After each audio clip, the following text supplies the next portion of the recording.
করদাতা ও গ্রহীতার মধ্যে দূরত্ব গোছাতে ঘরে বসেই ভূমি উন্নয়ন কর দেয়া যাবে। রাজধানীর মণিপুরি পাড়ায় সপ্তাহব্যাপী ভূমি সেবা ক্যাম্পের উদ্বোধন শেষে কথা বলেছেন উপদেষ্টা আরিফ হাসান। আর ভূমি সচিব সালে আহমেদ জানান, ডিসেম্বরের মধ্যেই এ সেবা দেশজুড়ে চালু হবে। এদিকে হয়রানিমুক্ত সেবার এমন উদ্যোগে সন্তুষ্টি জানিয়েছেন ভূমি মালিকরা। মনিরুল ইসলামের রিপোর্ট। ভূমি কর দিতে এখন আর হোল্ডিং অনুমোদনের জন্য লাগবে না অপেক্ষা। ঘরে বসেই দেয়া যাবে ভূমি সংক্রান্ত কর। ঢাকার তেজগাঁও রাজস্ব সার্কেলের তেজতুরি বাজার মৌজার ভূমি সেবাকে পাইলট প্রকল্পের আওতায় আনা হয়েছে। এর অংশ হিসেবে দুপুরে শুরু হয় ভূমি সেবা ক্যাম্প, চলবে সপ্তাহ জুড়ে। litax.gov.bd তারপরে এখানে যে আমাদের সাইটে এখানে অপশন আছে অনলাইন ভূমি উন্নয়ন কর। এই ক্যাম্পে তেজতুরি বাজার মৌজার জমি মালিকরা সহজেই ভূমি কর দিতে পারবেন। সহজে সেবা নিতে ছুটে এসেছেন অনেকেই। ভূমি অফিসের হয়রানি থেকে মুক্তি পেতে সরকারের এমন উদ্যোগের দ্রুত বাস্তবায়ন চেয়েছেন তারা।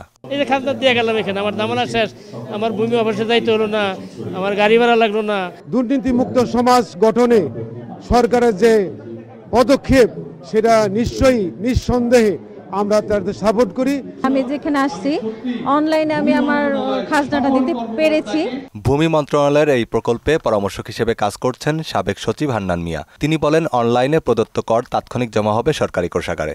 আর্থিক বিষয়টা আমরা সরাসরি ট্রেজারি চালানের মাধ্যমে সরাসরি ব্যাংকের নেওয়া হচ্ছে এবং আমাদের ট্রেজারিতে চলে যাচ্ছে। কোনো ক্যাশ হ্যান্ডেলিং আমরা করছি না, কাউকে কোনো ক্যাশ টাকা দিবেন না।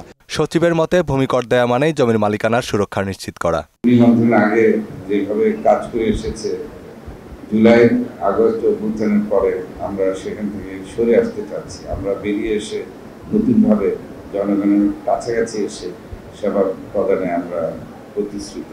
অনুষ্ঠানে ভূমি উপদেষ্টা আরিফ হাসান বলেন, ধারাবাহিকভাবে ভূমি সংক্রান্ত সমস্ত সেবাকে ক্যাশলেসে রূপান্তর করা হবে। তেজতুরি বাজার মৌজায় নয়, সারা ঢাকা শহরে সারা বাংলাদেশে ছড়িয়ে পড়বে এই যারা সেবা প্রদানকারী আর যারা সেবা গ্রহণকারী তাদের মধ্যে একটা সংযোগ স্থাপিত হবে এবং ওনাদের আর একটা প্ল্যাটফর্ম তৈরি হতে পারে এই সমিতিগুলো, যে কল সেন্টারের মাধ্যমে তারা তথ্য পাবে আর এই সমিতির মাধ্যমে তারা যোগাযোগের মাধ্যমে তথ্য পাবে।